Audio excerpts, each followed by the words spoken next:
सो हर मुरीद को अपने मुर्शिद कामिल सदगुरु पे दृढ़ विश्वास हो, दृढ़ यकीन हो, तो ही मन रुकता है, वरना मन ये पारे वाले जीव की तरह है।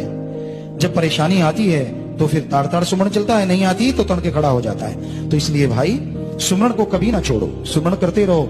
सुमरण से ही बचा जा सकता है कलयुग में। आप अपने आप से परेशान क्यों परेशान, जपो नाम, परेशानी दूर हो जाएगी। ये थोड़ा ही है कि मन के आगे हथियार डाल दो। सुबह शाम 15-15 मिनट कम से कम सुमरण करो। इतना ही किया गया कंटिन्यू सुमरण काफी है।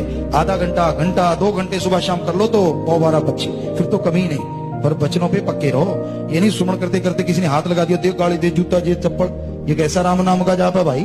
कैसे भक्त हो जो जरा सा टच करना नहीं सहा गया, कोई पास आके बोल पड़ा तो लाल लाल आंखें दिखाता है, अरे मैं सुमरण कर रहा था तुझे पता नहीं?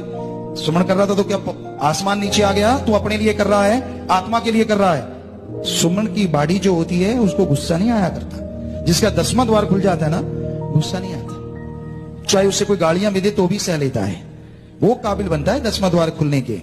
ये नहीं जरा सी बात पे पूंछ टेढ़ी हो गई, घंटा कई दिन लगते हैं पूंछ सीधी होने में, फिर से जरा सी बात की इधर को टेढ़ी हो गई, फिर इधर लाने में टाइम लगता है।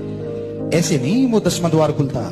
10वां द्वार खुलवाना चाहते हो तो नाम जपो, दीनता नम्रता धारण करो और सहना सीखो। सहना, कबीर जी की बात आपको सुनाया करते हैं। उसके पास इब्राहिम अदम नाम का बादशाह आया था, और आपको पता है ये लंबी चौड़ी बात नहीं सुनाएंगे कि उसको जब उस पर गंदगी डालेगी, तो जब लोई ने कबीर जी को कहा कि कबीर जी मुझे तो ये अब पहले 6 साल जो 6 महीने लगता था वैसा अब 6-12 साल के बाद लगता है, कोई फर्क तो पड़ा नहीं। कबीर जी कहते नहीं नहीं नहीं, अब ये 10वां द्वार खुलने के यानी भक्ति के काबिल।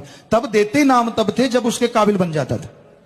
अब तो कलयुग है। अब ऐसा अगर देखे तो हाल बनाने की जरूरत ही नहीं है, टेंट में ही नाम मिल जाया करेगा, छोटे से तंबू में।